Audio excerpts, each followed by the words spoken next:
Hello again. Today I'm going to look at the Matchbox 1 to 32nd scale. I'm still on my quest to collect all the toy soldiers and general toys that I used to have when I was a kid. But Matchbox 1 to 32nd scale were also my favourites, as well as Airfix and Britons. So in this pack you can see there you get 13 combat troops.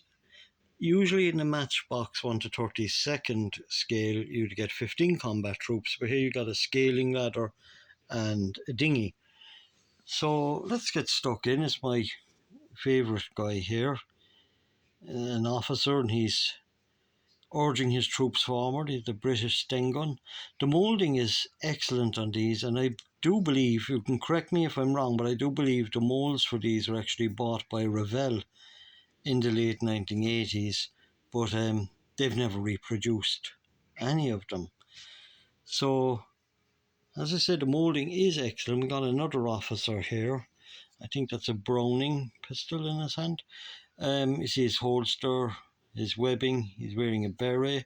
Actually, both officers are wearing the green berets in this set. You can see again, yeah, the beret.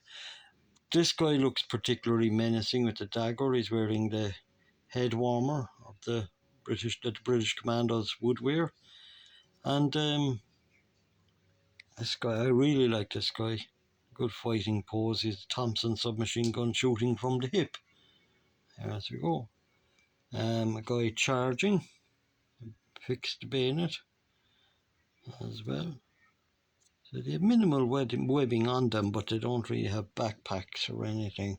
That guy throwing a grenade, and I do like that he has his weapon ready to use once he's lobbed the grenade. So we got a number of guys here in sniping position, if you like. I'm moving into position here. Sniper here with a Bren gun as well. You get another guy here. He has the Thompson submachine gun in his right hand. In his left hand he has his dagger, crawling up on the German position, no doubt. And you get another guy here as well, the same. And you have your guy in the dinghy, paddling along. The guy here throwing a grapple hook with the rope at a cliff to climb up. Really good figures, these guys. And the guy in the ladder, of course. And the box art is amazing, as always.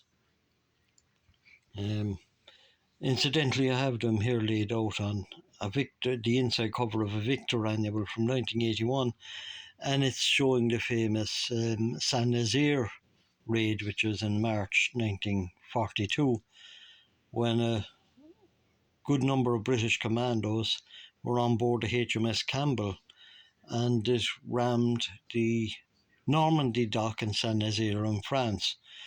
The thinking behind that operation was that the German battleship Tirpitz was going to be used to go out into the Atlantic. Of course, it ended up not being used at all and remained in Norway until it was finally sunk. But at that time in 1942, they believed the Tirpitz was going to go out into the Atlantic. And if it had been damaged or something like that, it couldn't make its way back to Germany or Norway, but it would go to the west coast of France. And there was a very large dry dock there, the Normandy dock in Saint-Nazaire. So it was decided that the commandos would attack the Normandy dock, which they did. I mean, it was a successful operation. There was a lot died, but it was a successful operation because the HMS Campbelltown was packed with explosives, and it effectively destroyed the dock the following day. In fact, when the explosives they go off. So, but they had many famous raids, as well during World War II, set up by Winston Churchill, who insisted on having a force of highly trained soldiers that would cause terror, if you like, up and down the western seaboard of the European continent and attack German positions there and the like. So just a quick look at the box before I go. He fell off his ladder. Really good figure. He's climbing up here. He has his British Sten gun there as well. Really, really good figures. Box art is excellent. Really, really good. I like the box art. It's as if you're drawn into the action that's taking place there. We've got, these are the soldiers that you're going to get inside. Right, all present and correct. 13 combat troops. Painting instructions. And this guy here is actual size. So he's probably, it's like an earlier box, I suppose, 1979, 1980. That sort of way, because they did do away with the actual size photograph of the soldier on these boxes around in early to mid 80s. So I think of painting instructions and the like as well.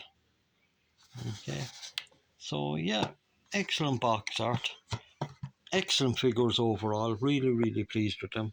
They do bring back a lot of memories of some great games, especially this guy creeping up on a German position. Other guys concealed, ready to open fire once they take the German position. And of course the officers, the two officers really are classic to me. This guy in particular, his pose is just amazing. Urging his troops forward into position to attack.